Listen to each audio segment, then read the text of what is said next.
This is important to understand.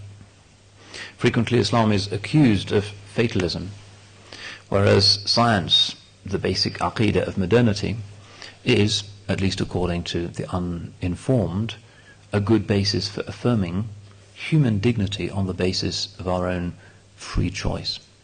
But in fact the opposite is the case.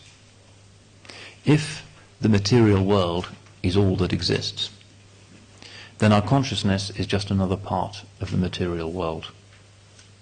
And the processes in the brain whereby our decisions are formulated are measurable, ultimately, as physical processes. And as physical processes, they're subject to the same physical laws that govern everything else. In other words, properly speaking from a scientific perspective, free will is a very unscientific and strange and superstitious notion. If there's nothing outside this web of causality, then the web of causality can only function in a particular way. If a millisecond after the Big Bang, some mega computer calculated the trajectory and the energy and the mass of every single particle and subatomic particle released by the Big Bang, then all of the future would be knowable.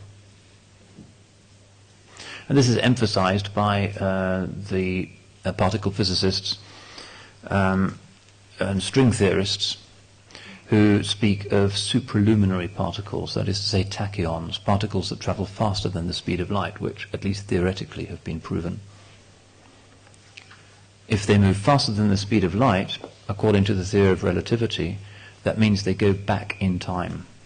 And most physicists now accept that they go back in time. This is a reality.